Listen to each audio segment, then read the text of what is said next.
മൂലകും തന്റെ പാദം തന്നിൽ വണങ്ങുന്ന സർവലോകത്തിനും അധിപതിയായ സർവശക്തിയുള്ള ത്രിയേക ദൈവത്തിന് സ്തോത്രവും മഹത്വവും ധനവും മാനവും പുകഴ്ചയും അർപ്പിക്കുന്നു. നമ്മെ സ്നേഹിച്ച, നമ്മോടുള്ള സ്നേഹാതിരേകത്താൽ കയ്പുകാടി കുടിക്കാതെ, ബോധക്ഷയം വരാതെ, കോമായിൽ പോകാതെ, സുബോധത്തോടെ നമുക്ക് വേണ്ടിയുള്ള വേദന അന്ത്യശ്വാസം വരെ സഹിച്ച് മരിച്ചുയർത്തെഴുന്നേറ്റ യേശുക്രിസ്തുവിന്റെ നാമത്തിലുള്ള സ്നേഹ വന്ദനങ്ങളെ ആദരവോടെ അറിയിക്കുന്നു. ഒരു പുതിയ സന്ധ്യ കൂടെ ദൈവം നമ്മുടെ ജീവിതത്തോടെ കൂട്ടിച്ചേർത്തു. നമുക്കൊരുമിച്ച് തിരുവെഴുത്തുകളിലേക്ക് നമ്മുടെ ശ്രദ്ധയെ കൊണ്ടുപോകാം. വെളിപ്പാട് പുസ്തകം 4-ാം അധ്യായമാണല്ലോ നമ്മുടെ ചിന്താവിഷയം. ആ 4-ാം അധ്യായത്തിലെ വിഷയങ്ങൾക്കനുസരിച്ച് നമ്മൾ ഇപ്പോൾ സ്വർഗത്തിലാണ്. സ്വർഗത്തിലെ കാഴ്ചകളൊക്കെ ഇങ്ങനെ കണ്ടുകൊണ്ട് ഇരിക്കുക.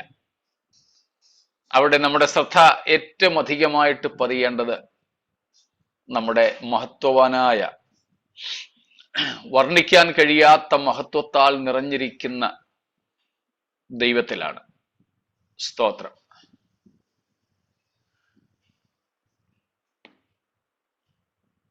മഹത്വസമ്പൂർണനാണ്. അടുത്തുകൂടാത്ത വെളിച്ചത്തിൽ വസിക്കുന്നവൻ. അങ്ങനെയാണല്ലോ പൗലോസ് പറയുന്നത്. അടുത്തുകൂടാത്ത വെളിച്ചത്തിൽ വസിക്കുന്നവൻ. സ്തോത്രം.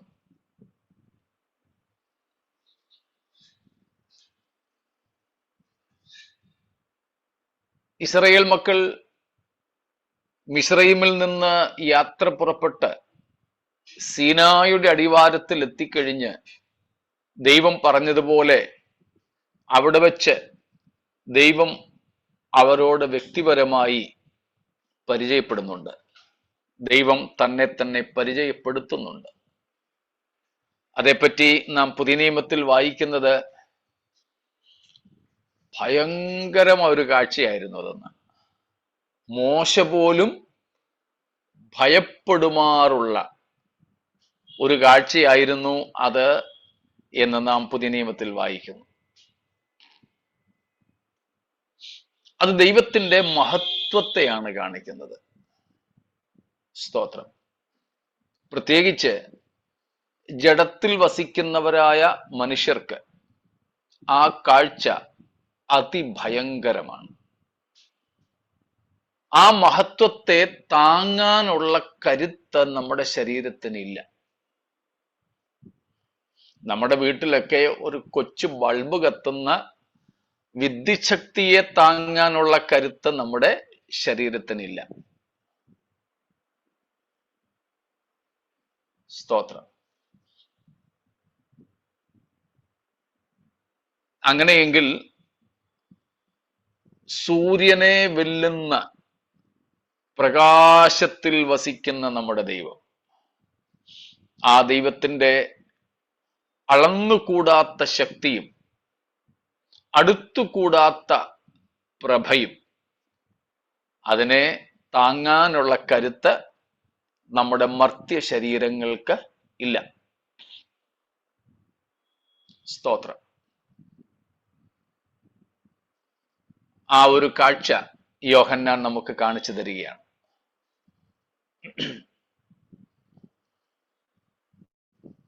അപ്പോൾ നമ്മുടെ ശ്രദ്ധ എല്ലായ്പ്പോഴും ക്രിസ്തുവിൽ, ദൈവമഹത്വത്തിൽ ഇങ്ങനെ കേന്ദ്രീകരിച്ചിരിക്കണം. അങ്ങും ഇങ്ങും നാം നോക്കിക്കൂടാ. മറ്റൊന്നും നമ്മുടെ കണ്ണിലേക്ക് വന്നുകൂടാ. നാം ആ കാഴ്ച കണ്ട് ചില ദിവസങ്ങളായിട്ട് ഇങ്ങനെ വരികയാണ്. അപ്പോൾ അതിന് ചുറ്റും, ആ ദൈവസിംഹാസനത്തിന് ചുറ്റുമുള്ള 24 സിംഹാസനങ്ങളെ കണ്ടു. 4 ജീവികളെ കണ്ടു. സ്തോത്രം. അങ്ങനെ പല കാഴ്ചകളും ആ സിംഹാസനത്തോടനുബന്ധിച്ച് നമുക്ക് കാണുവാൻ യോഹന്നാൻ പറഞ്ഞു തരുന്നുണ്ട്. അതിൽ 4 ജീവികളെ കുറിച്ചാണ് കഴിഞ്ഞ ദിവസങ്ങളിൽ നാം കണ്ടുകൊണ്ടിരുന്നത്. അവയുടെ പ്രവൃത്തികളെ കുറിച്ചായിരുന്നു ഏറ്റവും ഒടുവിൽ നാം ചിന്തിച്ചത്. അതിപ്രധാനമായും എല്ലാ ദൈവ സൃഷ്ടികളും ദൈവമഹത്വത്തിനായി സൃഷ്ടിക്കപ്പെട്ടവയാണ്. ആവർത്തിക്കുന്നു, all of the creatures, all of the creation is made for the glory of the creator. സ്രഷ്ടാവിന്റെ മഹത്വത്തിനു വേണ്ടിയാണ് എല്ലാ സൃഷ്ടികളുടെയും പണി നടന്നിട്ടുള്ളത്. നമ്മെയും ദൈവം നിർമ്മിച്ചിരിക്കുന്നത് ദൈവത്തിന്റെ മഹത്വത്തിനു വേണ്ടിയാണ്. സ്തോത്രം. ദൈവത്തിന്റെ മഹത്വത്തിന് വേണ്ടി. 5-ാം അധ്യായത്തിലേക്ക് നാം വരുമ്പോൾ നാം അതേക്കുറിച്ചും കാണുന്നുണ്ട്. അവിടെ കുഞ്ഞാടിന്റെ ആരാധന രേഖപ്പെടുത്തിയിട്ടുണ്ട്. അതിലേക്ക് നാം 5-ാം അധ്യായത്തിൽ വരുമ്പോഴേ വരൂ, എങ്കിലും ഇപ്പോഴത്തേക്ക് ഒന്ന് പറയുന്നു. അതിന്റെ 13-ാമത്തെ വാക്യം, 5:13, 5:13. സ്വർഗത്തിലും ഭൂമിയിലും ഭൂമിക്ക് കീഴിലും സമുദ്രത്തിലും ഉള്ള സകല സൃഷ്ടിയും അവയിലുള്ളതൊക്കെയും സിംഹാസനത്തിൽ ഇരിക്കുന്നവനും കുഞ്ഞാടിനും സ്തോത്രവും ബഹുമാനവും മഹത്വവും ബലവും എന്നേക്കും ഉണ്ടാകട്ടെ എന്ന് പറയുന്നത് ഞാൻ കേട്ടു. സകല ജീവികളും,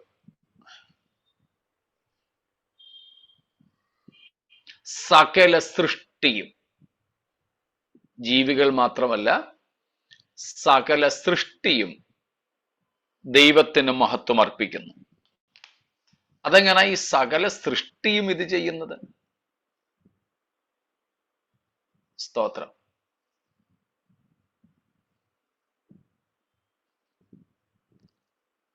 ജീവികളാണെങ്കിൽ വല്ല ശബ്ദം ഉണ്ടാക്കിയെങ്കിലും ചെയ്യും നോക്കാം. ആ ശബ്ദം ദൈവത്തെ സ്തുതിക്കുകയാണെന്ന് വേണമെങ്കിൽ ഒരാൾക്ക് വ്യാഖ്യാനിക്കാം. പക്ഷേ സകല സൃഷ്ടിയും എങ്ങനെയാ ചെയ്യുന്നത്? തിരുവെഴുത്തും പറയുന്നുണ്ടല്ലോ, 19-ാം സങ്കീർത്തനം വളരെ പരിചിതമാണ്. ആകാശം ദൈവത്തിന്റെ മഹത്വത്തെ വർണ്ണിക്കുന്നു, ആകാശവിധാനം അവന്റെ കൈവേലയെ പ്രസിദ്ധമാക്കുന്നു. എങ്ങനെ ഇത് സാധ്യമാണ്? എല്ലാ സൃഷ്ടികളും എങ്ങനെയാണ് സ്രഷ്ടാവിനെ മഹത്വപ്പെടുത്തുക? അധരങ്ങളാലാണോ? നിർബന്ധമില്ല. കാരണം മനുഷ്യനല്ലാതെ വേറെ ഒരു സൃഷ്ടിക്കും സ്രഷ്ടാവിനെ തിരിച്ചറിയാനും ആരാധിക്കുവാനും കഴിയില്ല. പിന്നെങ്ങനെയാണ് എല്ലാ സൃഷ്ടികളും ദൈവത്തെ മഹത്വപ്പെടുത്തുന്നുവെന്ന് പറയുന്നത്? സ്തോത്രം. Yes, of course. That is one of the ways. Annie sister. പ്രധാനമായും 2 രീതികളിൽ. അതിലൊന്നാണ് by doing what they are purposed to do, by fulfilling the creational purpose of everything. Every creation glorifies its creator. ഓരോ സൃഷ്ടിയെയും ദൈവം പ്രത്യേക ഉദ്ദേശത്തോടുകൂടെയാണ് സൃഷ്ടിച്ചിരിക്കുന്നത്. അത് കാടും കല്ലും മഴയും ആഴിയും മലയും തടാകവും കാടും കടലും എല്ലാം ദൈവം സൃഷ്ടിച്ചിരിക്കുന്നത് ഓരോ ഉദ്ദേശത്തോടുകൂടെയാണ്. ആ ഉദ്ദേശം ആ സൃഷ്ടി നിവർത്തിക്കുമ്പോൾ അത് സ്രഷ്ടാവിന് മഹത്വമാണ്. ഒന്നത്. അതിനു മുൻപൊരു കാര്യമുണ്ട്. Simply by its existence every creation, every creature glorifies the Creator just by its presence and existence. ഓരോ സൃഷ്ടിയും അതിൻ്റെ ആസ്തിക്യത്തിലൂടെയും തിരുമഹത്വത്തെ വിളംബരം ചെയ്യുന്നു. വെറും അതിൻ്റെ അസ്തിത്വത്തിലൂടെ. ഓരോ സൃഷ്ടിയുടെയും ആസ്തിക്യവും സ്രഷ്ടാവിന് മഹത്വമാണ്. സ്തോത്രം. അതാണ് ആകാശം ദൈവത്തിന്റെ മഹത്വത്തെ വർണ്ണിക്കുന്നു എന്ന് പറയുന്നത്.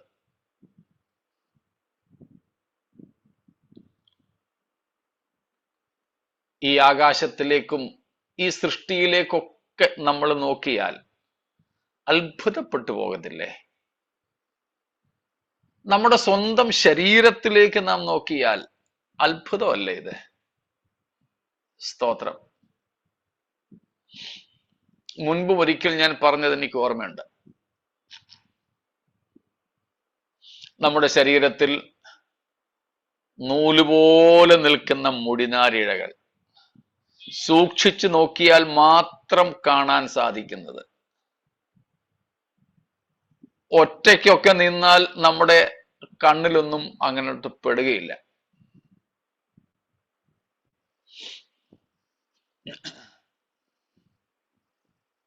എനിക്ക് ഓർമ്മയുണ്ട്, ഒരിക്കൽ ഞങ്ങളുടെ മൂത്ത മകൻ കുഞ്ഞായിരിക്കുമ്പോൾ, ചൊവ്വേ സംസാരിക്കാനൊന്നും അറിയില്ല,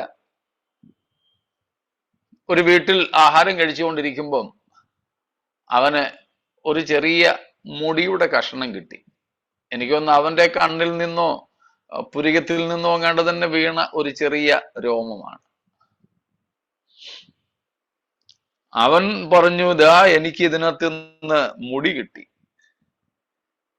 അവനെടുത്ത് കാണിച്ചു. ആ വീട്ടിലെ അച്ചായൻ പറഞ്ഞു, അയ്യോ മോനെ ഒന്ന് കാണിച്ചേടാ. അവൻ ഇങ്ങനെ എടുത്ത ആ കുഞ്ഞു വിരലുകൾ കൊണ്ട് കാണിച്ചു. ഈ അച്ചായൻ തിരിച്ചും മറിച്ചും ഒക്കെ നോക്കിയിട്ട് പറഞ്ഞു, എടാ കുഞ്ഞെ, എനിക്ക് നിന്റെ വിരൽ പോലും കാണാൻ വയ്യല്ലോ. അപ്പോഴാണോ നീ മുടിയുടെ കാര്യം പറയുന്നേ? ഞാൻ എപ്പോഴും ഓർക്കാറുണ്ട്, എനിക്ക് നിന്റെ വിരല് പോലും കാണാൻ വയ്യ. അപ്പോ അത്രയ്ക്ക് സൂക്ഷിച്ചു നോക്കിയാൽ പോലും ഒറ്റയ്ക്ക് നിന്നാൽ കാണാൻ പ്രയാസമുള്ള നമ്മുടെ മുടി, അതുപോലെ നമ്മുടെ ശരീരത്തിലെ ഏറെ ബലമുള്ള നമ്മുടെ കാലയിലെ തുടയിലെ ഒക്കെ എല്ലുൾപ്പെടെയുള്ള ഈ എല്ലുകളും എല്ലുപോലും കടിച്ചു പൊട്ടിക്കുന്ന പല്ലുകളും ഇതെല്ലാം ദൈവം ഉണ്ടാക്കിയത് എന്തോ കൊണ്ടാ?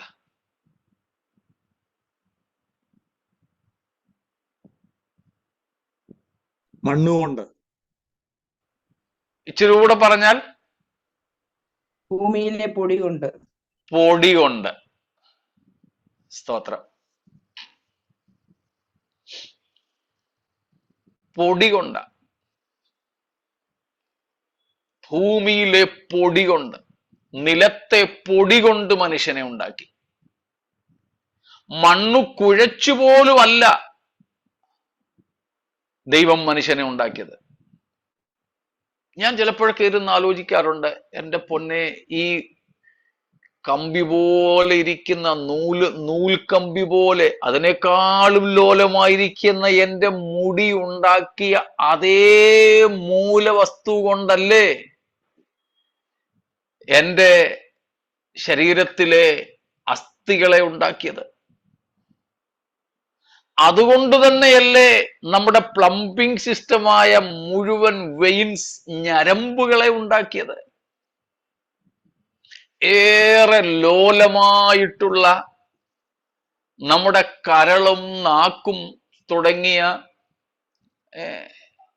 അവയവങ്ങളെ പോലും ഇതേ മണ്ണ് പൊടി കൊണ്ടല്ലേ ഉണ്ടാക്കിയത്. നമ്മുടെ ശരീരത്തിലേക്ക് മാത്രം ഒന്ന് നോക്കിയാൽ നമ്മുടെ ശരീരത്തിന്റെ ആകൃതിയും അതിൻ്റെ അസ്തിത്വവും അതിൻ്റെ ഫങ്ഷൻസ് അതിൻ്റെ പ്രവർത്തനങ്ങളും ഒക്കെ തന്നെ നമ്മുടെ സ്രഷ്ടാവിനെ മഹത്വപ്പെടുത്തുന്നതല്ലേ. സ്തോത്രം. അങ്ങനെ പ്രകൃതിയിലേക്ക് നോക്കൂ. ജീവനില്ലാത്ത വസ്തുക്കളും അവ അറിയാതെ തന്നെ അവയുടെ അസ്തിത്വം കൊണ്ട് സ്രഷ്ടാവിനെ മഹത്വപ്പെടുത്തുന്നുണ്ട്. Even the non living world,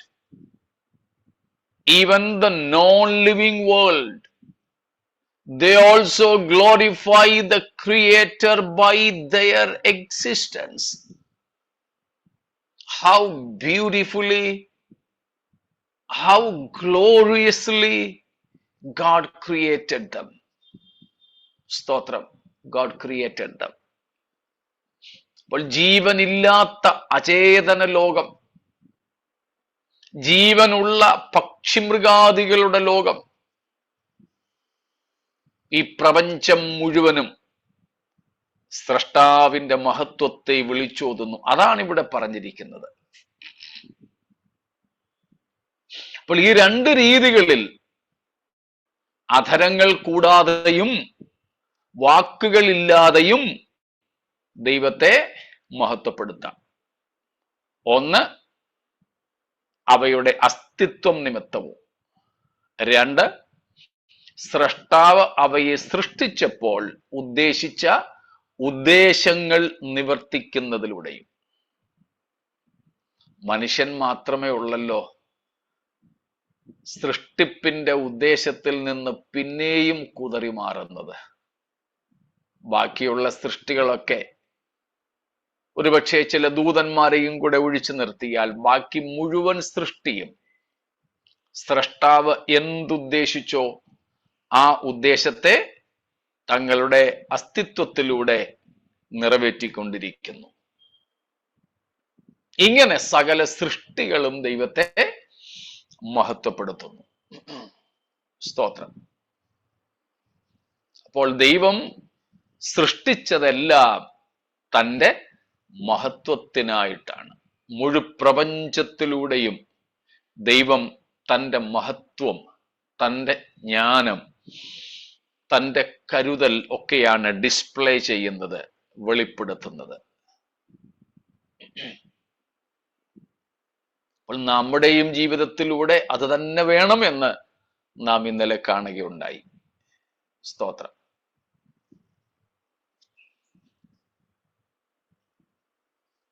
ഒരു ചെറിയ ഉദാഹരണം കൂടെ പറഞ്ഞാൽ, നമുക്ക് ദൈവം നൽകുന്ന സൗഖ്യത്തിലൂടെ മാത്രമല്ല ദൈവത്തിന്റെ മഹത്വം ദൈവം വെളിപ്പെടുത്തുന്നത്. പിന്നെ നമ്മുടെ രോഗങ്ങളിലൂടെയും ദൈവം തൻ്റെ മഹത്വത്തെ വെളിപ്പെടുത്തുന്നു.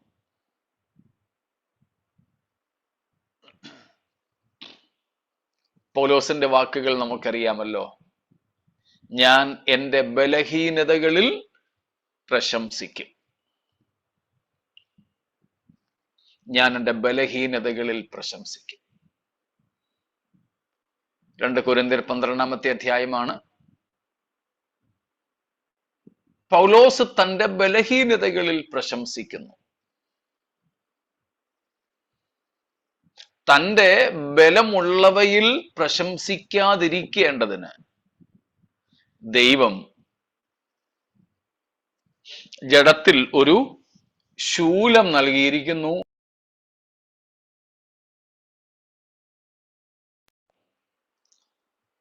പൗലോസിന്റെ ജഡത്തിൽ ഒരു ശൂലം നൽകിയിരിക്കുന്നു എന്ന് നാം വായിക്കുന്നു. എന്താണ് പൗലോസിന്റെ ജഡത്തിലെ ശൂലം? ആ ശൂലത്തിലൂടെയും ദൈവത്തിന് മഹത്വം എടുക്കുവാനായിട്ടുണ്ട്.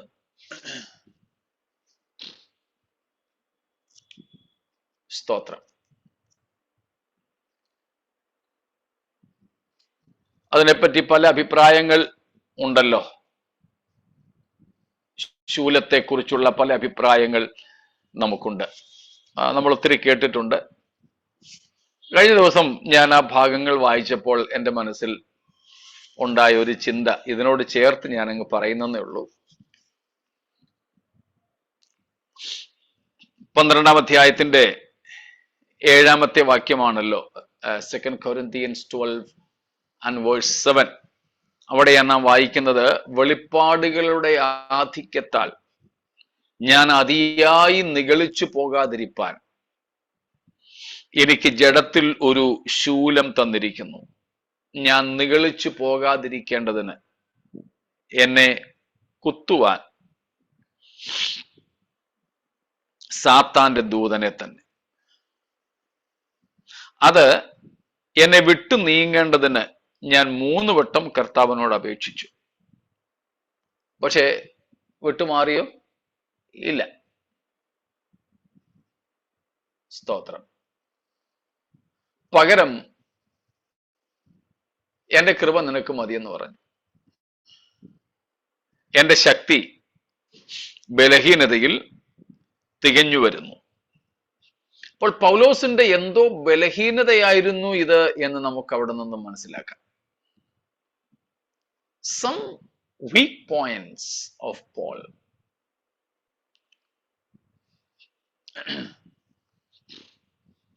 എന്തായിരുന്നു അത് എന്ന് നമുക്ക് ഇതിനു മുൻപുള്ള അധ്യായങ്ങളിൽ നിന്നും മനസ്സിലാക്കാനായിട്ട് സാധിക്കുന്നുണ്ട്.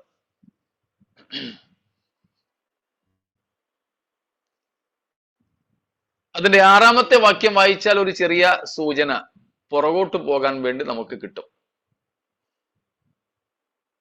6-ാം വാക്യം, ഞാൻ പ്രശംസിപ്പാൻ വിചാരിച്ചാലും മൂഢനാകയില്ല, സത്യമല്ലോ പറയുന്നത്.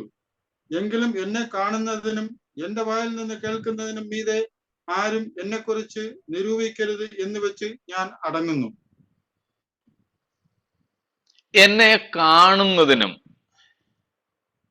എന്റെ വായിൽ നിന്ന് കേൾക്കുന്നതിനും മീതെ ആരും എന്നെക്കുറിച്ച് നിരൂപിക്കരുത്. പൗലോസിനെ കാണാനും കേൾക്കാനും എങ്ങനെ ഉണ്ടായിരുന്നു? ഒരു സൗന്ദര്യ മത്സരത്തിന് പൗലോസ് പങ്കെടുത്തായിരുന്നെങ്കിൽ അഡ്മിഷൻ പോലും കിട്ടത്തില്ലായിരുന്നല്ലേ. ജയിക്കുന്ന കാര്യം പോട്ടെ, മത്സരിക്കാൻ വേണ്ടിയുള്ള സെലക്ഷൻ പോലും പൗലോസിന് കിട്ടത്തില്ലായിരുന്നു.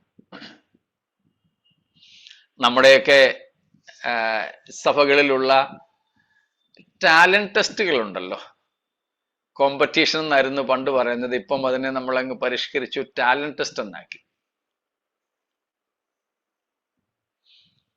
പൗലോസ് ഒരു ഇലക്വേഷൻ, ഒരു പ്രസംഗ മത്സരത്തിന് ചേർന്നായിരുന്നെങ്കിൽ ഫസ്റ്റ് കിട്ടുമായിരുന്നായിരിക്കും അല്ലേ?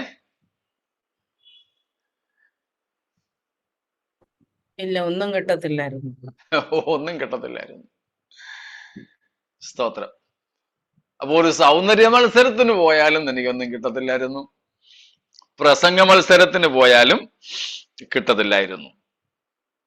10-ാമത്തെ അധ്യായം അതിന്റെ 9-ഉം 10-ഉം വാക്യങ്ങൾ വായിച്ചു. ഞാൻ ലേഖനങ്ങളെ കൊണ്ട് നിങ്ങളെ പേടിപ്പിക്കുന്നു എന്ന് തോന്നരുത്. അവന്റെ ലേഖനങ്ങൾ ഘനവും ഊറ്റവും ഉള്ളവ തന്നെ. ശരീരസന്നിധിയോ ബലഹീനവും വാക്ക് നിന്ദ്യവുമത്രേ എന്ന് ചിലർ പറയുന്നുവല്ലോ. ഇനിയും 11-ന്റെ 6-ഉം കൂടെ വായിച്ചു സുജയ്. ഞാൻ വാക്സാമർത്ഥ്യമില്ലാത്തവൻ എങ്കിലും പരിജ്ഞാനമില്ലാത്തവനല്ല. ഞങ്ങളത് നിങ്ങൾക്ക് എല്ലായ്പ്പോഴും എല്ലാവിധത്തിലും വെളിപ്പെടുത്തിയിരിക്കുന്നുവല്ലോ. കണ്ടോ, ഈ 10-ന്റെ 9, 10, 11-ന്റെ 6, 12-ന്റെ 6 ഈ വാക്യങ്ങളൊക്കെ കൂടെ വെച്ചാൽ പൗലോസിന്റെ ബലഹീനത എന്തായിരുന്നെന്ന് മനസ്സിലാക്കാം. തന്റെ ശരീരസന്നിധി ബലഹീനം, വാക്ക് നിന്ദ്യം, വാക് സാമർഥ്യം ഇല്ലാത്തവൻ.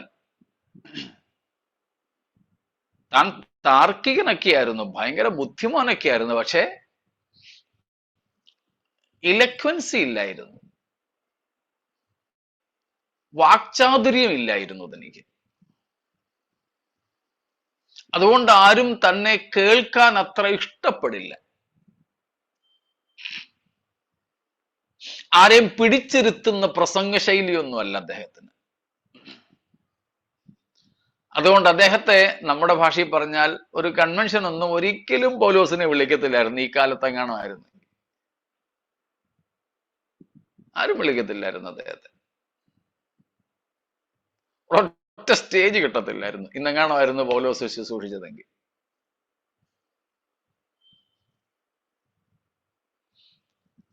അപ്പോൾ അതൊക്കെ ഒന്ന് മാറിക്കിട്ടാനായിരിക്കും പൗലോസ് ഒരുപക്ഷെ പ്രാർത്ഥിച്ചത്. കർത്താവേ, ഇനി ശരീരം മാറിയില്ലെങ്കിലും പുഷ്ടിയൊന്നും വന്നില്ലെങ്കിലും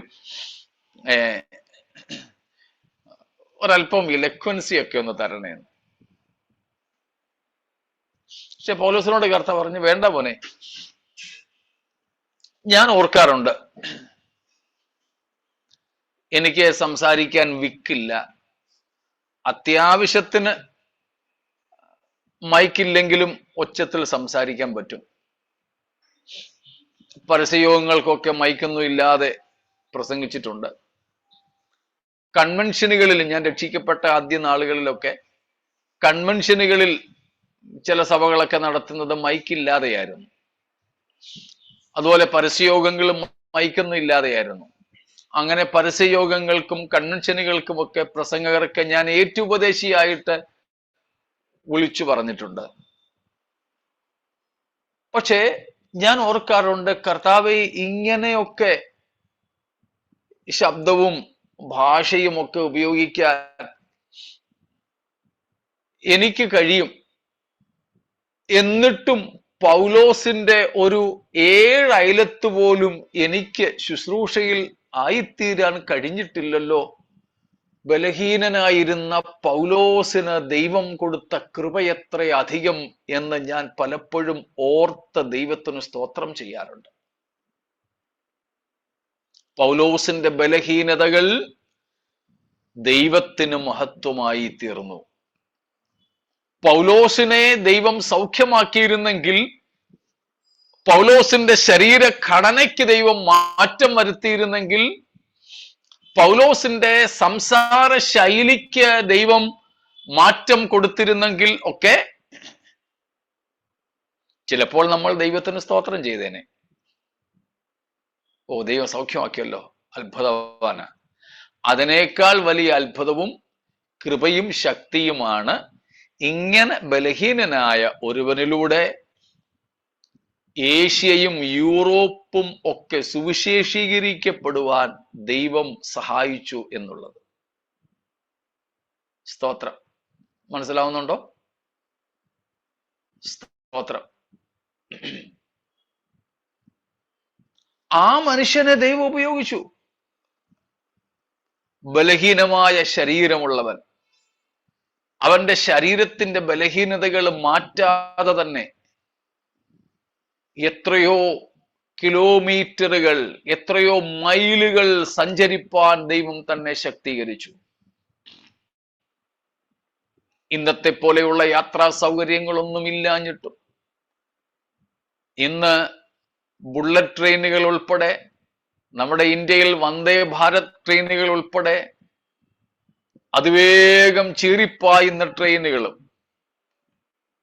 ഏതാണ്ട് അതേ വേഗതയിൽ റോഡിലൂടെ വണ്ടി ഓടിച്ചു പോകുവാൻ കഴിയും അളവിലുള്ള ഫ്രീ വേസും, മണിക്കൂറുകൾ കൊണ്ട്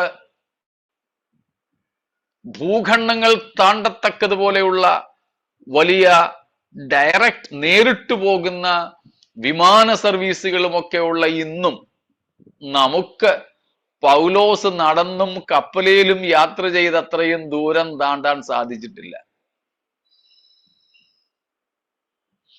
പിന്നെ ഇന്ന് നമ്മുടെ പാസ്റ്റേഴ്സ്, പ്രസംഗകരായ പാസ്റ്റേഴ്സ് ചിലപ്പോൾ പല രാജ്യങ്ങളിലേക്ക് സുവിശേഷ യാത്ര എന്ന് ഞാനതിനെ വിളിക്കില്ല, പ്രസംഗിക്കാൻ വേണ്ടിയിട്ട് പോകുന്ന യാത്രകളുണ്ട്. പക്ഷെ അതും ആരെങ്കിലുമൊക്കെ വിരിച്ചൊരുക്കിയ വേദികളിൽ പോയി പ്രസംഗിച്ച് സ്തോത്രകാഴ്ചയുടെ കവറും വാങ്ങിച്ചുകൊണ്ട് പോരുന്നതേ ഉള്ളൂ. ഞാൻ ഉൾപ്പെടെയുള്ളവരെയാണ് പറയുന്നത്. എന്നാൽ പൗലോസ് അങ്ങനെയായിരുന്നില്ല. ആരെങ്കിലും വിരിച്ചൊരുക്കിയ വേദികളിലല്ല താൻ പോയി പ്രസംഗിച്ചത്. ആരെങ്കിലും തനിക്ക് അതിന് പ്രതിഫലമായി വല്ലതും കൊടുത്തതുമില്ല. സ്വന്തം കൈകൊണ്ട് അധ്വാനിച്ചിട്ട് ഇത്രയേറെ ദൂരങ്ങൾ യാത്ര ചെയ്ത് പല കോണ്ടിനെന്റ്സിൽ, പല ഭൂഖണ്ഡങ്ങളിൽ സുവിശേഷ യാത്രകൾ നടത്തി സഭകൾ സ്ഥാപിച്ചു. ആരാ? ഈ ബലഹീനമായ ശരീരത്തിന്റെ ഉടമ, ഈ വാക്ചാതുര്യമില്ലാത്തവൻ. ഇന്നും 2000-ഓളം വർഷങ്ങൾക്ക് ശേഷവും ആ ബലഹീനനായിരുന്ന മനുഷ്യനെ ദൈവം ഉപയോഗിച്ച വിധങ്ങൾ ഓർത്ത് നമ്മൾ അത്ഭുതപ്പെട്ട് ദൈവത്തിന് മഹത്വം കൊടുക്കുകയാണ്. സ്തോത്രം. അതുകൊണ്ട് എന്നെ കേൾക്കുന്ന ദൈവമക്കളെ, നമുക്ക് ഉള്ള ബലഹീനതകളെ നാം ഉഴപ്പിന് ഒരു ഒഴികഴിവായി പറഞ്ഞ് ഒഴിയാതെ, സ്തോത്രം, ഈ ബലഹീനതകളുടെ നടുവിലും ദൈവം തന്റെ ശക്തിയും കൃപയും അധികമായി തന്ന് തന്റെ മഹത്വത്തെ വെളിപ്പെടുത്തുവാൻ ആഗ്രഹിക്കുന്നു എന്ന് തിരിച്ചറിയുക. We may have so many limitations even today. Sometimes even I have thought, if I would have been gifted with singing, preaching, playing instruments, this and that, I would have done this and that. അത് പലപ്പോഴും എനിക്കില്ലാത്ത കാര്യങ്ങളെ കുറിച്ച് ഓർത്ത്, ഉണ്ടായിരുന്നെങ്കിൽ ഞാൻ ഇങ്ങനെയൊക്കെ ചെയ്തേനെ എന്ന് പറയുന്ന ഒരവസ്ഥയാ. നമുക്കൊക്കെ അങ്ങനെയല്ലേ? എന്നാൽ അതിനു പകരം ദൈവം നമുക്ക് നൽകിയിട്ടുള്ള, സ്തോത്രം, അവകളെ ദൈവത്തിന്റെ കൃപയുടെ ആ ചാനലിൽ മുക്കിയെടുത്ത് ദൈവത്തിന്റെ മഹത്വത്തിനായിട്ട് ഉപയോഗിപ്പാൻ നമ്മെ നാം സമർപ്പിക്കണം. സ്തോത്രം. ഞാൻ ഓർക്കുന്നുണ്ട്, നിങ്ങളും കേട്ടിട്ടുണ്ടായിരിക്കും, ബെന്നി പ്രസാദ് എന്നും പറഞ്ഞൊരു മ്യൂസീഷ്യൻ ബാംഗ്ലൂരിലുണ്ട്. ഒരിടയ്ക്ക് അദ്ദേഹത്തിന്റെ സാക്ഷ്യമൊക്കെ ഒത്തിരി ആൾക്കാർ കേൾക്കുന്നുണ്ടായിരുന്നു. എന്നാൽ പൊതുവെ സാക്ഷ്യങ്ങളൊക്കെ ആ ഒരു സീസൺ കഴിയുമ്പോൾ പിന്നീടങ്ങ് നിൽക്കും. ആ സമയത്ത് ഞാൻ കേട്ട ഒരു കാര്യം, അദ്ദേഹം ഫ്ലൂട്ട് വായിക്കും, ഫ്ലൂട്ട്. പക്ഷേ അദ്ദേഹത്തിന് ലങ്സിന് പ്രശ്നമുണ്ട്. അദ്ദേഹത്തിന്റെ ശ്വാസകോശം 40% എൻ്റെ ഓർമ്മ ശരിയെങ്കിൽ പ്രവർത്തിക്കുന്നുള്ളൂ. പക്ഷേ ദൈവം അദ്ദേഹത്തെ സൗഖ്യമാക്കിയില്ല. തൻ്റെ ലങ്സിനെ ദൈവം സൗഖ്യമാക്കിയില്ല. സൗഖ്യമാക്കാതിരുന്നപ്പോൾ അദ്ദേഹത്തിന് ചെറിയ പ്രയാസമൊക്കെ തോന്നി. അപ്പം കർത്താവ് തന്നോട് പറഞ്ഞെന്നാണ് താൻ സാക്ഷ്യത്തിൽ പറഞ്ഞത്, ഞാൻ നിന്നെ സൗഖ്യമാക്കി 100% നിന്റെ ലങ്സ് സുഖമാക്കിയാൽ ലഭിക്കുന്നതിനേക്കാൾ കൂടുതൽ കൃപ നിനക്ക് ലഭിക്കുന്നതും മഹത്വം എനിക്ക് ലഭിക്കുന്നതും ഈ 40% മാത്രം പ്രവർത്തിക്കുന്ന ലങ്സ് ഉള്ള നീ ഫ്ലൂട്ട് വായിക്കുമ്പോഴാണ്. മനസ്സിലായോ? പൂർണ്ണ ആരോഗ്യമുള്ള ഒരു ശ്വാസകോശം ഒരുത്തനുണ്ടെങ്കിൽ ഫ്ലൂട്ട് വായിക്കുന്നത് വലിയ കാര്യമൊന്നുമല്ല, ആ കല പഠിച്ചു എന്ന് മാത്രമേ ഉള്ളൂ. എന്നാൽ 40% മാത്രം ശ്വാസകോശം പ്രവർത്തിക്കുന്ന ഒരുത്തൻ 100% ശ്വാസകോശം ആരോഗ്യമായിരിക്കുന്ന ഒരുത്തനെ പോലെ ശ്വാസം പിടിച്ച ഒരു ഉപകരണം വായിക്കുന്നെങ്കിൽ അതിലൂടെ എനിക്ക് അധികം മഹത്വം ലഭിക്കുന്നു, അതിലൂടെ നിന്റെ മേൽ അധികം കൃപ പകരപ്പെടുന്നു. ഇന്ന് നാം അങ്ങനെ ഒന്ന് ചിന്തിച്ചേ. നാമും ദൈവമഹത്വത്തിനായി സൃഷ്ടിക്കപ്പെട്ടവരാണ്, അതിനുവേണ്ടി ആക്കപ്പെട്ടിരിക്കുന്നു. അതുകൊണ്ട് നാം ചോദിച്ച പലതും ദൈവം നമുക്ക് തന്നില്ല, ഒരുപക്ഷെ തരികയുമില്ല. അങ്ങനെ ദൈവം ചിലത് നാം ആഗ്രഹിക്കുന്നത് പോലെ തരാതെ തടയുന്നതിലൂടെയും ആ പരിമിതികളിൽ ദൈവം നമ്മെ വെച്ചുകൊണ്ടും അധികം കൃപ നമ്മുടെ മേൽ പകർന്ന്, സ്തോത്രം, ആ പരിമിതികളിലൂടെ ദൈവത്തിന് അധികം മഹത്വം നൽകുവാൻ ആഗ്രഹിക്കുകയാണ്. അങ്ങനെ വല്ല പരിമിതികളിലും ദൈവം നമ്മെ വെച്ചിരിക്കുന്നെങ്കിൽ ഇനി പരാതി പറയണ്ട. എന്റെ കൃപ നിനക്ക് മതി, എന്റെ ശക്തി ബലഹീനതയിൽ തികഞ്ഞു വരുന്നു എന്ന് പറഞ്ഞ് പൗലോസിനെ ഉപയോഗിച്ച കർത്താവേ, എന്നിലൂടെയും തിരുമഹത്വം വെളിപ്പെടുവാൻ ഞാൻ എന്നെ സമർപ്പിക്കുന്നു എന്ന സമർപ്പണത്തിലേക്ക് നമുക്ക് എത്തിച്ചേരാം. സ്തോത്രം. അപ്പോൾ ദൈവം സകല സൃഷ്ടിയെയും സൃഷ്ടിച്ചത് ദൈവത്തിന്റെ മഹത്വത്തിന് വേണ്ടിയാണ്. അതിൽ മനുഷ്യരായ നമുക്ക് നമ്മുടെ അധരങ്ങൾ കൊണ്ടും അസ്തിത്വം കൊണ്ടും നമ്മുടെ ജീവിതം കൊണ്ടും ദൈവത്തെ മഹത്വപ്പെടുത്താം. സാധാരണ സൃഷ്ടികൾക്ക്, ജീവനുള്ളവയ്ക്കും ഇല്ലാത്തവയ്ക്കും, അവരുടെ അസ്തിത്വം കൊണ്ടും ദൈവ ഉദ്ദേശം നിവർത്തിക്കുന്നത് കൊണ്ടും സ്രഷ്ടാവിനെ മഹത്വപ്പെടുത്തുവാനായിട്ട് സാധിക്കും. അത് പരിമിതികളിലും പരിധികളിലും ഒക്കെ പകരപ്പെടുന്ന ദൈവകൃപയുടെ ആഴങ്ങളാൽ സാധ്യമാണ്. ആയതിന് ദൈവം നമ്മെ ഒരുക്കട്ടെ എന്ന് പറഞ്ഞ് അവിടെ നിർത്തുന്നു. ഇതുവരെയുള്ളതിൽ എന്തെങ്കിലും വിശദീകരണം വേണമെങ്കിൽ ചോദിച്ചാട്ടെ.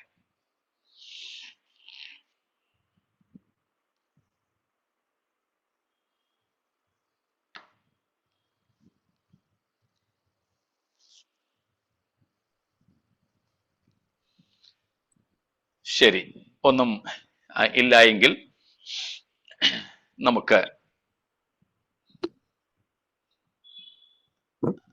ആരെങ്കിലും ചോദിക്കാണോ? ചോദിക്കാനല്ല പാസ്റ്ററെ, എന്നാലും ഒരു ഒന്ന് കൺഫേം ചെയ്യണം. കൺഫേം അല്ല, എന്നെ ഒന്ന് സന്തോഷപ്പെടുത്തിയ ഒരു കാര്യം ഞാനൊന്ന് പറയുവാണ്. ദൈവനാമ മഹത്വത്തിനായിട്ട് പാസ്റ്റർ ഇപ്പൊ പറഞ്ഞ കാര്യങ്ങളെല്ലാം ഈ ദിവസങ്ങളിൽ ഞാൻ ദൈവസന്നിധി പ്രാർത്ഥിച്ച കാര്യം പലതും അപ്പോൾ തന്നെ ഇതുപോലെയുള്ള മറുപടികൾ തന്നെയാണ് ദൈവസന്നിധിയിൽ നിന്നും കടന്നു വന്നത്. അപ്പോൾ ഇത് എന്നെ സംബന്ധിച്ചിടത്തോളം എനിക്കതൊരു കൺഫർമേഷൻ, എന്നെ ഒന്നും കൂടെ ഉറപ്പിക്കുവാനായിട്ട് സഹായിച്ചു. അപ്പോൾ ദൈവനാമം മഹത്വപ്പെടുമാറാകട്ടെ. Praise the Lord. Thank you pastor. സ്തോത്രം. Praise God. തീർച്ചയായിട്ടും കർത്താവിന് മഹത്വം. സ്പെസിഫിക് ആയിട്ടുള്ള കാര്യങ്ങളാണ് ഞാനും പറഞ്ഞത്. ദൈവത്തെ നമ്മൾ അറിവില്ലായ്മയാണ് എങ്കിൽ പോലും പ്രൈസ് ദി ലോർഡ്. സ്തോത്രം. കർത്താവിന് മഹത്വം.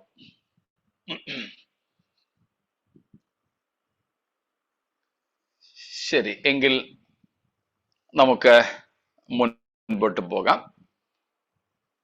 കർത്താവ് പിന്നെയും നമ്മെ തന്റെ പരിശുദ്ധാത്മാവിനാൽ നയിക്കട്ടെ, നടത്തട്ടെ.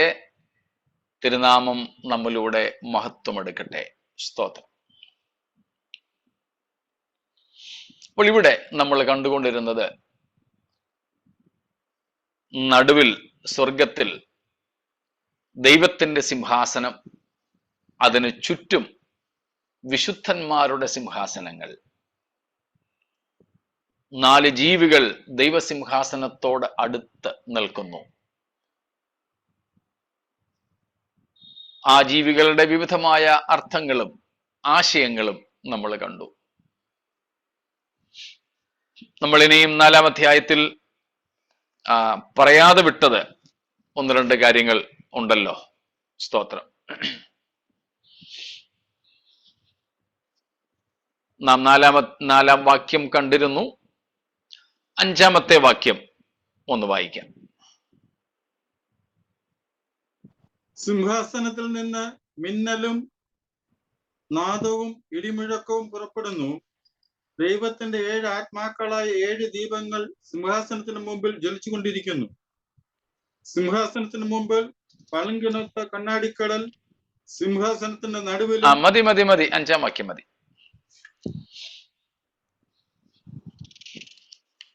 സിംഹാസനത്തിൽ നിന്ന്, ദൈവത്തിന്റെ സിംഹാസനത്തിൽ നിന്നാണ് കേട്ടോ, ദൈവത്തിന്റെ സിംഹാസനത്തിൽ നിന്ന് മിന്നലും നാദവും ഇടിമുഴക്കവും പുറപ്പെടുന്നു.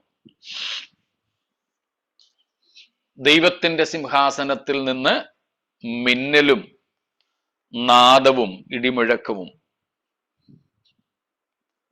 lightning and thundering sound proceed from the throne of God. സ്തോത്രം. അതാണ് നാം കാണുന്നത്.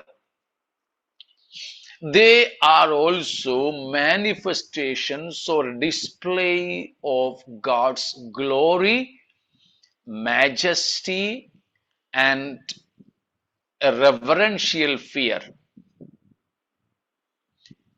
ഇത് ദൈവത്തിന്റെ മഹത്വത്തിന്റെ പ്രദർശനങ്ങളാണ്, ദൈവ മഹത്വത്തിന്റെ പ്രകടനങ്ങളാണ്. ദൈവം ആരാധ്യനായി ഭയപ്പെടുവാൻ യോഗ്യനാണെന്ന്, റെവറൻഷ്യൽ ഫിയർ, ആരാധ്യനായി ഭയപ്പെടുവാൻ യോഗ്യനാണെന്ന് ഇവയെല്ലാം വെളിപ്പെടുത്തുന്നു. സ്തോത്രം. Mostly whenever there was a visitation of God, we find these things. പഴയ നിയമത്തിൽ വിശേഷിച്ച്, പുതിയ നിയമത്തിലും ഉണ്ട്, ദൈവത്തിന്റെ സന്ദർശനം ഉണ്ടായപ്പോഴൊക്കെ, ദൈവത്തിന്റെ സന്ദർശനത്തെ നമ്മൾ പല രീതിയിൽ വ്യാഖ്യാനിക്കാറുണ്ട്. കർത്താവേ, നീ അവനെ സന്ദർശിക്കണേ എന്ന് പറയുകയാണെങ്കിൽ ശിക്ഷിക്കണേ എന്നാണ്, നീ കൊടുക്കണേ എന്നല്ലതുപോലെ എന്നർത്ഥം. സ്തോത്രം. എന്നാൽ ആ സന്ദർശനമല്ല ഇവിടെ അർത്ഥമാക്കുന്നത്. ദൈവം ഒരുവനെ എൻകൗണ്ടർ എന്ന അർത്ഥത്തിലാണ്. ദൈവം ഒരാളുമായിട്ട് സന്ധിച്ചപ്പോൾ, ഒരാളിന്റെ അടുക്കലോ ഒരു സമൂഹത്തിന്റെ അടുക്കലോ ദൈവം ഇറങ്ങി വന്നപ്പോൾ, ദൈവ സാന്നിധ്യം അവർക്ക് അനുഭവവേദ്യമായപ്പോൾ എന്നർത്ഥമാണ് ഇവിടെ സന്ദർശനം അല്ലെങ്കിൽ വിസിറ്റേഷൻ എന്നതുകൊണ്ട്. ദൈവം പല സന്ദർഭങ്ങളിലും തനിക്കുള്ളവരെ സന്ദർശിച്ചപ്പോഴൊക്കെ ഇതുപോലെയുള്ള അനുഭവങ്ങൾ ഉണ്ടായിട്ടുണ്ട്. പ്രത്യേകിച്ച് നമ്മൾ മുൻപേ പറഞ്ഞ സീനായി മലയിൽ. സ്തോത്രം. സീനായി മലയിൽ വെച്ച് ദൈവം ഇസ്രായേൽ മക്കളുടെ മധ്യയെ ഇറങ്ങി വന്നപ്പോൾ ഈ അനുഭവങ്ങൾ ഉണ്ടായിരുന്നതായിട്ട് നാം തിരുവെഴുത്തിൽ പഴയ പുതിയ നിയമങ്ങളിൽ വായിക്കുന്നുണ്ട്. എബ്രായ ലേഖനം 12-ാമത്തെ അധ്യായത്തിൽ നാം അതേപ്പറ്റി അപ്പോസ്തലൻ പറഞ്ഞ് കാണുന്നുണ്ട്. അതിന്റെ യഥാർത്ഥമായ അനുഭവമാണ് പുറപ്പാട് 19:16. ആ വാക്യം ഒന്ന് വായിച്ചു വിട്ടേരെ. Exodus 19:16.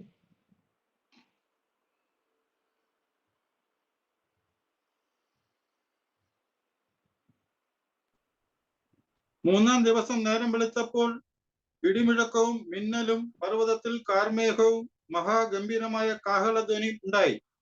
പാളയത്തിലുള്ള ജനമൊക്കെയും നടുങ്ങി.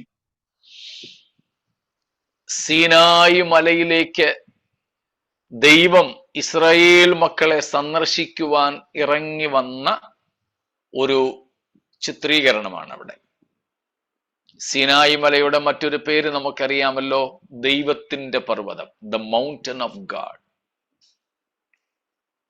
ഹോരേബ് പർവ്വതം, ഇങ്ങനെ 2-3 പേരുകൾ അതിനുണ്ട്. സീനായി, ഹോരേബ്, ദൈവത്തിന്റെ പർവ്വതം എന്നൊക്കെ വിളിക്കപ്പെടുന്നു.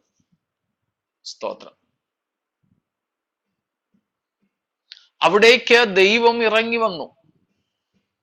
ദൈവ സാന്നിധ്യം അവിടെ വെളിപ്പെട്ടപ്പോൾ ഉണ്ടായ അനുഭവങ്ങളാണ് ഇടിമുഴക്കം, മിന്നൽ, കാഹളനാദം, ഇതൊക്കെ കണ്ടും കേട്ടും ജനം ഭയപ്പെട്ടു. ആ ഒരു ദൈവീകമായ ഭയം ജനങ്ങളിൽ ദൈവം പകരുന്നതിന് വേണ്ടിയാണ് ദൈവമഹത്വത്തിന്റെ പ്രദർശനങ്ങളായ ഈ ഇടിനാദവും മിന്നലും കാഹളനാദവും ഒക്കെ അവിടെ കേൾപ്പിച്ചത്. അത് സ്വർഗത്തിലെ ഒരു അനുഭവമാണ്. സ്വർഗത്തിൽ നമ്മൾ എത്തിയാൽ ഇതൊന്നും കൊണ്ട് നമുക്ക് പേടി തോന്നത്തില്ല. സ്തോത്രം. ആരാധനയേ തോന്നുള്ളൂ. സ്തോത്രം. ഇപ്പോൾ നമ്മൾ ഈ ജഡത്തിൽ വസിക്കുന്നത് കൊണ്ട് ഒരുപക്ഷെ ഇതൊക്കെ ഇസ്രായേൽ മക്കളെ പോലെ ഭയപ്പാടുളവാക്കിക്കും. ജനം ഭയപ്പെട്ടെങ്കിലും അതിന്റെ നടുവിലേക്കാണ് ദൈവം മോശയെ വിളിച്ചത്. സ്തോത്രം. അപ്പോൾ ദൈവസിംഹാസനത്തിൽ നിന്ന് പുറപ്പെടുന്ന ഈ ഇടിനാദവും മിന്നലും ഒക്കെ ദൈവ മഹത്വത്തെ വെളിപ്പെടുത്തുന്നതാണ്. സ്തോത്രം. മഹത്വത്തെ വെളിപ്പെടുത്തുന്നത്. അത്രയും മതിയായിരിക്കുമല്ലോ. 1-2 റെഫറൻസുകൾ കൂടെ വേണമെങ്കിൽ പറയാം, വായിക്കണമെന്നില്ല. 144 സങ്കീർത്തനത്തിന്റെ 6 വാക്യത്തിൽ നമ്മൾ കാണുന്നുണ്ട്, Psalm 144:6. അവിടെ ഈ ലൈറ്റ്നിങ്, മിന്നൽ, ശത്രുക്കളുടെ മേൽ ദൈവം പ്രതികാരം നടത്തുന്നതായിട്ട് അതിനുവേണ്ടി ഉപയോഗിക്കുന്നു. സ്തോത്രം. മറ്റു പല സ്ഥലങ്ങളിലും ഉണ്ട് മിന്നൽ അയച്ച് ശത്രുക്കളെ കർത്താവ് ചിതറിക്കുന്നതായിട്ട്. സ്തോത്രം. ഇവിടെ സ്വർഗസിംഹാസനത്തിലും അങ്ങനെയുള്ള ഒരു അനുഭവം യോഹന്നാൻ ദർശിക്കുന്നു. അതിന്റെ അർത്ഥം സ്വർഗത്തിൽ എത്തുന്ന വിശുദ്ധന്മാർക്ക് എന്തെങ്കിലും ഭയമുളവാകുന്നു എന്നല്ല, അവർക്ക് റെവറൻസേ ഉണ്ടാവുന്നുള്ളൂ. ഇതുകൊണ്ട് not mere fear, but the saints who reach out there in heaven will have reverence unto the Lord increasingly because of all these things. But at the same time, these things will frighten the enemies of God. സ്തോത്രം. പ്രത്യേകിച്ച് ന്യായവിധിയുമായി ബന്ധപ്പെട്ട് ദൈവത്തിന്റെ ശത്രുക്കൾക്ക് ഇതൊക്കെ ഭയപ്പാട് ഉളവാക്കുമ്പോൾ സ്വർഗത്തിലെത്തുന്ന വിശുദ്ധന്മാർക്ക് ഇതൊന്നും ഭയമല്ല, ഭക്തിയാണ് ഉളവാക്കുന്നത്. Reverence ആണ്. അത് നിമിത്തം നമുക്ക് ദൈവത്തോട് കൂടുതൽ ആരാധന തോന്നുകയുള്ളൂ. നമ്മുടെ ദൈവം എത്ര മഹത്വവാനാണെന്ന് നമുക്ക് മനസ്സിലാക്കുവാൻ സാധിക്കും. എല്ലാം തിരുമഹത്വത്തിന്റെ പ്രദർശനങ്ങളാണ്. Display of the majesty of God. സ്തോത്രം. ഇപ്പൊ നമ്മുടെ ഇന്ത്യയിലെ ഏറ്റവും വലിയ ധനവാനായ മനുഷ്യന്റെ മകന്റെ വിവാഹം, തന്റെ പ്രീ വെഡിങ് സെലിബ്രേഷൻസ് ഒക്കെ നമ്മൾ കണ്ടതാണ്. ഇതിൻ്റെയൊക്കെ ആവശ്യം എന്താണെന്ന് പലരും ചിന്തിക്കുകയൊക്കെ ഉണ്ടായി. എന്തിനാ അദ്ദേഹം അതെല്ലാം ചെയ്തത്? Just to display his glory, simply to display his majesty, his richness. Mister Ambani തൻ്റെ മകന്റെ പ്രീ വെഡിങ് തൊട്ടുള്ള ഈ കോടിക്കണക്കിന് രൂപ ചിലവഴിച്ചുള്ള ആഘോഷങ്ങൾ, അതിന്റെ മീഡിയ കവറേജ്, സാധാരണക്കാരായ മനുഷ്യർ ചോദിക്കും, പറയും ഇതൊക്കെ പണത്തിന്റെ അഹങ്കാരമാണ്. വേറെ ഒത്തിരി കമന്റ്സ് ഒക്കെ ആൾക്കാർ പറയും. പക്ഷെ അദ്ദേഹത്തോട് ചോദിച്ചാൽ അദ്ദേഹം പറയും, എന്റെ ധനമാഹാത്മ്യത്തിന്റെ പ്രദർശനമാണ് ഞാൻ ഈ നടത്തിയത്. ലോകത്തിലെ ഒരു ധനവാൻ അല്പനാളുകളിലേക്ക് തങ്ങളുടെ ധനത്തിന്റെ മഹത്വത്തെ ഇങ്ങനെ വിളംബരം ചെയ്യുന്നെങ്കിൽ, സ്തോത്രം, മഹത്വസമ്പൂർണനായ നമ്മുടെ ദൈവം തൻ്റെ അസ്തിത്വം, ആ മഹത്വത്തിന്റെ പ്രഭാവത്തെ എല്ലാ സമയത്തും വിളിച്ചോതുകയാണ്. അത് തൻ്റെ ഭക്തന്മാർക്ക് ഏറെ ആനന്ദകരമാണ്.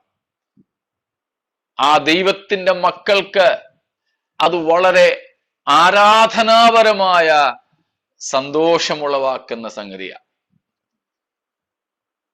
അതാണ് നാം അവിടെ കാണുന്നത്. സ്തോത്രം. ഇതേ കാര്യം തന്നെ വെളിപ്പാട് 11-ാം അധ്യായത്തിന്റെ 9-ാം വാക്യത്തിലും നാം കാണുന്നുണ്ട്. ന്യായവിധിക്ക് വേണ്ടി ഈ കാര്യങ്ങൾ ഉപയോഗിക്കുന്നത്. സ്തോത്രം. അപ്പം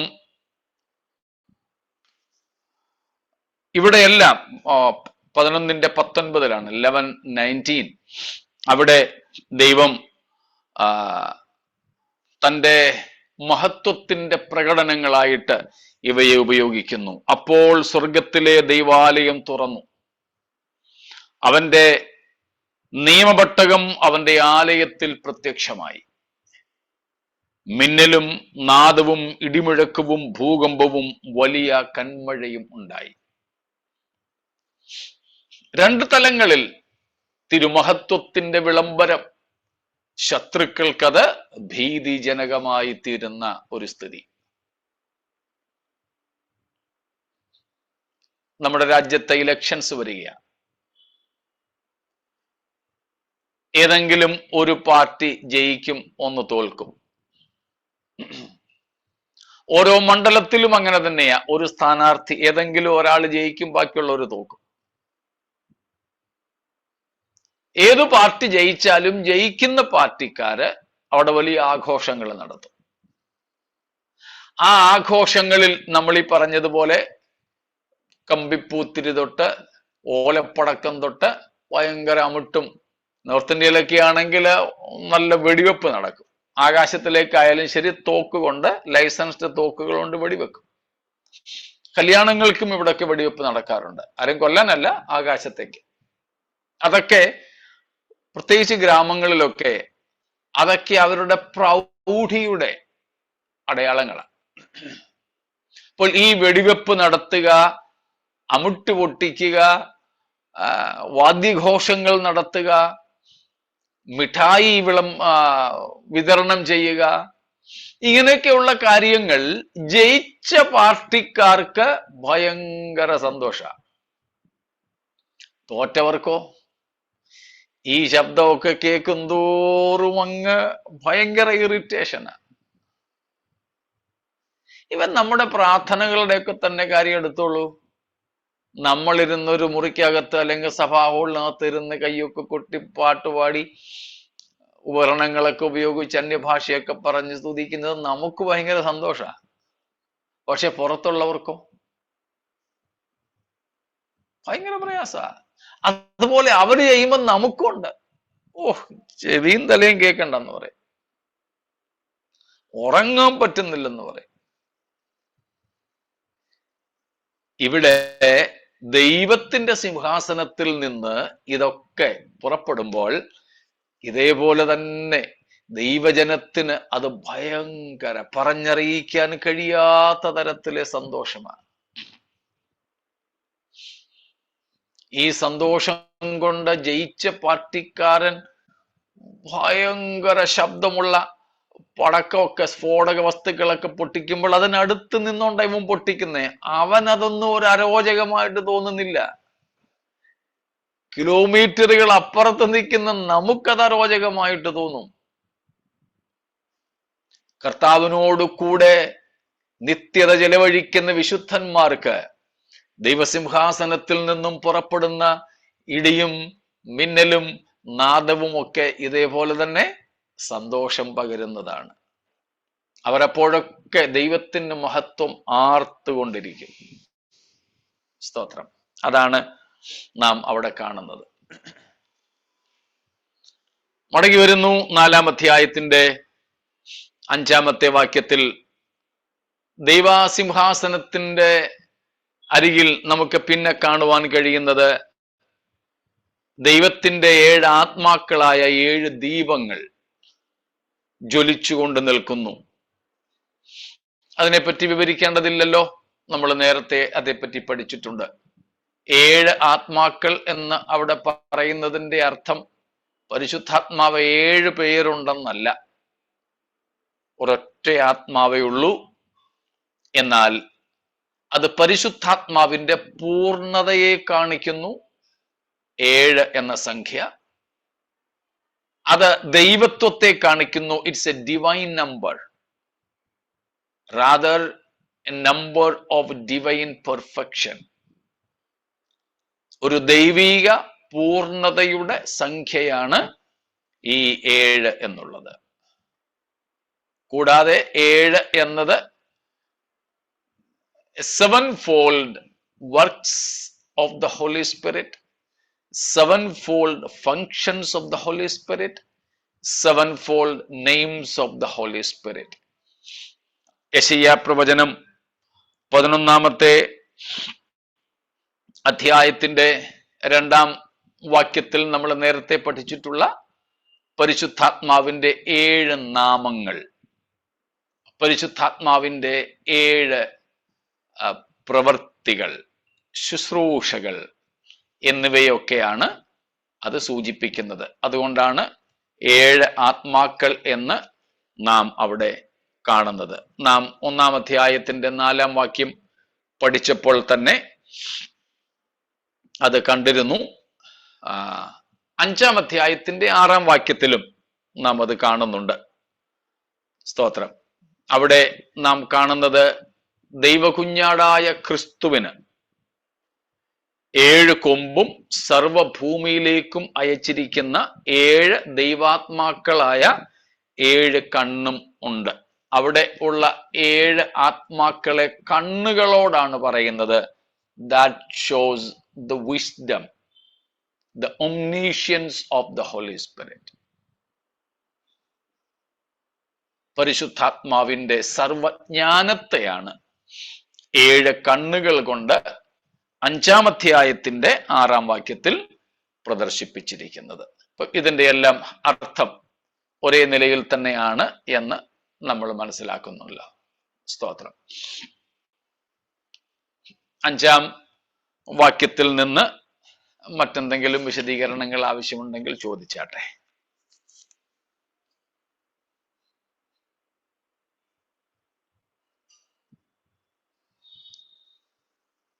ഇല്ലെങ്കിൽ 6-ാമത്തെ വാക്യം, വേഴ്സ് നമ്പർ 6.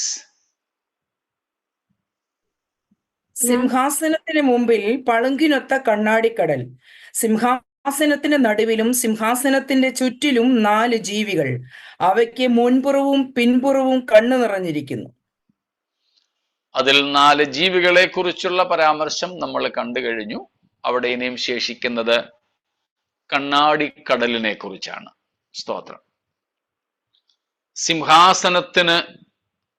സിംഹാസനത്തിന്റെ മുൻപിൽ പളുങ്കിനൊത്ത കണ്ണാടിക്കടൽ.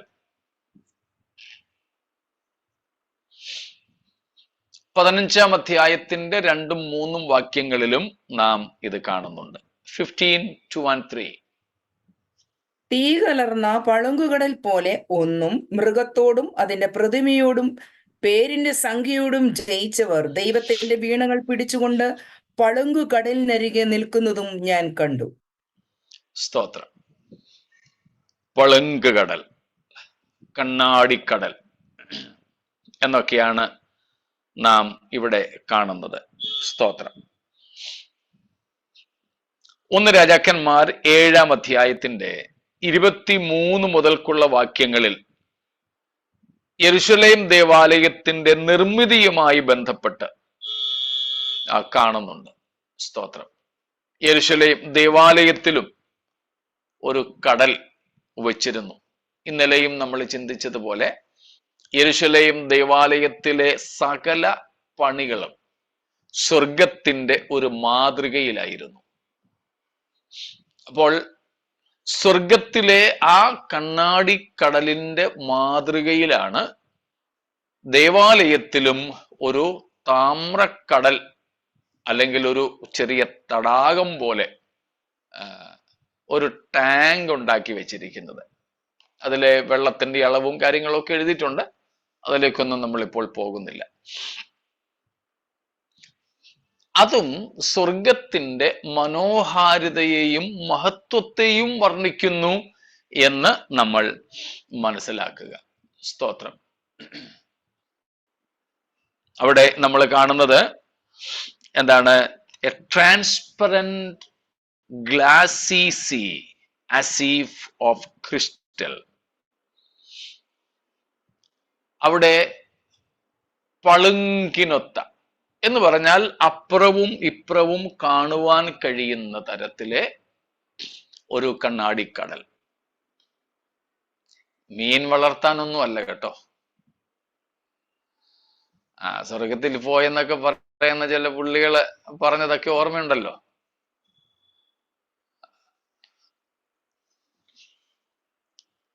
അങ്ങനെ വർണ്ണ മത്സ്യങ്ങളെ വളർത്താനൊന്നും അല്ല. സ്വർഗത്തിൽ പോയെന്ന് പറയുന്ന ചിലരൊക്കെ അതിനകത്ത് പല നിറത്തിലുള്ള മത്സ്യങ്ങളെ കണ്ടെന്നും അത് ചാകാത്ത മത്സ്യങ്ങളാണെന്നും കൊല്ലാനൊക്കാത്ത മത്സ്യങ്ങളാണെന്നും ഒക്കെ പറഞ്ഞിട്ടുണ്ട്. അപ്പോൾ ഒരാൾ ചോദിച്ചു, ചാകാത്ത മത്സ്യമാണെങ്കിൽ പിന്നെ ഇതിനെ വെള്ളത്തിലിട്ടേക്കുന്ന കരക്കിട്ട പോലായിരുന്നു അതിനെ. എന്നിട്ട് ഈ പറഞ്ഞ പുള്ളികളിൽ ഒരാൾ പറഞ്ഞു, യേശു മൊത്തായി കാണാൻ പോയതേ, യേശു ആ പുള്ളിയെ കറങ്ങാൻ കൊണ്ടുപോയത്. ഈ മീനിനെ കണ്ടോണ്ട് അതിലൊരാൾ അവിടെ അങ്ങ് ഇരുന്നു. യേശു മുമ്പോട്ട് പോയിട്ടും മീനിനെ കണ്ടുകൊണ്ട് അവിടെ ഇരിക്കുക. എനിക്കൊരു സംശയം, സ്വർഗത്തിൽ ചെന്നാൽ യേശുവിനാണോ സൗന്ദര്യം കൂടുതൽ അതോ ഈ മീനിനാണോ? യേശു പോയിടത്ത് കൂടെ പോകാതെ മീനിനെ കണ്ടും കൊണ്ടിരിക്കത്തക്കവണ്ണമാണെങ്കിൽ ഏതായാലും ബൈബിള് പറയുന്ന യേശു ആയിരിക്കത്തില്ലത്. ഈ ലോകത്തിൽ ഈ ജഡത്തിൽ വസിച്ചിട്ട് പോലും കർത്താവിന്റെ മഹത്വം ഒരല്പം കണ്ടാൽ പിന്നെ വേറൊന്നും വേണ്ടെന്നും പറഞ്ഞ് കർത്താവിന്റെ മാത്രം പുറകെ പോകുന്ന അനുഭവമാണ് നമുക്കുള്ളത്. അപ്പോഴാണ് സ്വർഗത്തിലെത്തിയിട്ടും യേശു കറങ്ങാൻ കൊണ്ടുപോയിട്ട് മീനിനെ കണ്ട് ഈ കടലിന്റെ അരികിൽ കുത്തിയിരുന്നെന്ന്. പിന്നെ മുമ്പോട്ട് പോയ യേശു, ഈ പുള്ളി യേശുവിന്റെ കൂടെ പോയില്ല എന്ന് കണ്ടിട്ട് തിരിച്ചു വന്നു. ചോദിച്ചെന്ന്, മോളെ എന്താ ഇതിലൊരെണ്ണത്തിനെ വേണോന്ന് പറഞ്ഞു. യേശു പിന്നെ അതിലൊന്നിനെ ഒരു നെറ്റിട്ട് പിടിച്ചെന്ന്. ഈ നമ്മുടെ അക്വേറിയത്തിലൊക്കെ ഇടത്തില്ലേ കോരിയെടുക്കുന്ന നെറ്റ്, അത്തരം ഒരെണ്ണം ഇട്ട് അതിലൊന്നിനെ പിടിച്ച് ഗ്രില്ല് ചെയ്ത് കൊടുത്തെന്ന്. എനിക്ക് വയ്യ. ഇതൊക്കെ ഞാൻ പുസ്തകത്തിൽ വായിച്ചതാ കേട്ടോ. സ്വർഗത്തിൽ പോയി വന്നവരുടെ റിപ്പോർട്ട് വായിച്ച കാര്യമാണ് ഞാനീ പറയുന്നത്. ശുദ്ധ അബദ്ധങ്ങൾ. ഇത് മീൻ വളർത്താനൊന്നുമല്ല. സ്വർഗത്തിൽ ടൈം പാസിന് വേണ്ടിയിട്ട് വർണ്ണ മത്സ്യങ്ങളെ ഒന്നും വളർത്തുന്നില്ല. സ്തോത്രം. യേശുവിനെ പറയുന്നുണ്ടല്ലോ, എന്തോ അതെ, ആമീൻ പറയുന്നതാണ് ഏറ്റവും വലിയ അത്ഭുതം. അതുകൊണ്ടാണ് ഇവർക്കൊക്കെ മൈലേജ് കിട്ടുന്നത്. ഇതൊക്കെ കേട്ട് ആത്മാവിലാകുന്നവരും ആമീൻ പറയുന്നവരും നമ്മുടെ കൂട്ടത്തിൽ അധികവും. സ്തോത്രം. അങ്ങനെയുള്ളതൊന്നുമല്ല ആ സ്വർഗത്തിന്റെ മഹത്വത്തെ. സ്തോത്രം. തീർച്ചയായിട്ടും ചാകാത്ത മത്സ്യമാണെന്ന് പറഞ്ഞിട്ട് അതിനെ ഗ്രില്ല് ചെയ്തു. അപ്പൊ പിന്നെ ചത്തില്ലായിരിക്കും. അപ്പൊ ചാകാത്തതിനെ ആയിരിക്കും തിന്നതും, വയറ്റിലും അത് ജീവനോട് ഇരിക്കുന്നുണ്ടാവും. ഏതായാലും ഇതൊക്കെയാ ഭയങ്കര അത്ഭുതം എന്ന് പറയുന്നത്. എന്നാൽ ഒരു പ്രസംഗം പറഞ്ഞ പോലെ അത്ഭുതം അത്ഭുതം എന്ന് പറയുന്നു. മുടന്തനായ ഒരുത്തൻ വന്നു പ്രാർത്ഥിപ്പിച്ചു, എന്നിട്ട് മുടന്തനായി തന്നെ തിരികെ പോയി. അതും ഒരു അത്ഭുതമാണ് എന്ന് പറഞ്ഞതുപോലെ ഇതൊക്കെ അത്ഭുതങ്ങളെന്നും പറഞ്ഞ് ജനത്തെ കബളിപ്പിക്കുകയാണ്. അരുത്. ഇവിടെ സ്വർഗത്തിന്റെ മഹത്വത്തെ കാണിക്കുന്ന ഒരു ചിത്രം, അതിൻ്റെ ഭൗതികമായ സാധ്യതയാണ് ദേവാലയത്തിൽ പുരോഹിതന്മാർ സെറിമോണിയൽ വാഷിങ്ങിന് വേണ്ടി, ശുശ്രൂഷയ്ക്ക് മുൻപുള്ള അവരുടെ കാർമ്മിക ശുദ്ധീകരണത്തിന് വേണ്ടി ഉപയോഗിച്ചിരുന്ന വെള്ളമായിരുന്നു അവിടെ. സ്തോത്രം. ആ ശുദ്ധീകരണത്തെ, ശുദ്ധീകരിക്കപ്പെട്ടവർക്ക് മാത്രം സ്വർഗത്തിലേക്ക് എത്തുവാൻ കഴിയുന്നതിനെ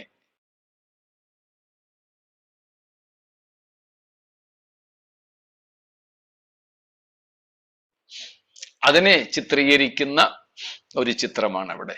സ്തോത്രം. ആ സ്വർഗീയ മഹത്വത്തെ ദർശിച്ചുകൊണ്ട് കർത്താവിനോടുകൂടെ നിത്യത ചെലവഴിപ്പാനുള്ള സമർപ്പണത്തോടെ നമുക്ക് മുന്നേറാം.